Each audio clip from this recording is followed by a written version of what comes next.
বাসা বাড়ির দুই জায়গা বেশি নোংরা থাকে, জানেন তো কোন জায়গাগুলো? সেটা হচ্ছে কিচেন রুম এবং ওয়াশরুম, তাই তো? তো এটার একটা ইজি সমাধান হচ্ছে আমাদের এই কিচেন ক্লিনার স্প্রে এবং টাইলস ক্লিনার স্প্রে।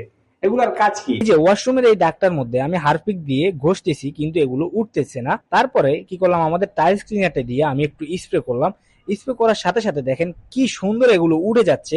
আমি কোনো ব্রাশ বা কিছু দিয়ে ঘষা ছাড়াই এগুলো আপনারা কোনো কষ্ট ছাড়াই করতে পারেন। দেখেন সবগুলো জায়গার মধ্যে হলুদ কালার হয়ে যাচ্ছে, তার মানে কি এগুলো সব দাগকে উঠে ফেলছে। তো আপনাদেরকে শর্ট করে দেখাচ্ছি, বড় করে দেখাতে গেলে হয়তো বা ভিডিওটা বড় হয়ে যাবে। তো আপনারা একটু বুঝে নেন যে আমাদের এই প্রোডাক্টটা কিভাবে কাজ করে। আপনারা চাইলে আপনাদের ওয়াশরুমের বা যে কোনো জায়গার পুরাতন দাগ অনায়াসে এটা দিয়ে তুলতে পারেন। চাইলে আপনার বাসার টাঙ্কির আয়রন গুলো ক্লিন করতে পারবে। কিচেন ক্লিনার স্প্রে প্যানটা দেখেন, এটার মধ্যে যে তেলের ইয়াগুলো আছে, আমরা যদি ন্যাকড়া দিয়ে ইয়া করি জিনিসটা কিন্তু উঠতেছে না। তো এটা কিন্তু নর্মালি এইভাবে উঠে না, অনেক জোরে জোরে করলেও কিন্তু কি এটা উঠে না। সর্বপ্রথম এইভাবে স্প্রে করবেন জিনিসটা। আমি যখন এই দেখুন আমি জাস্ট হালকার উপরে যখন টান দিচ্ছি কিভাবে ময়লাগুলো উঠে যাচ্ছে।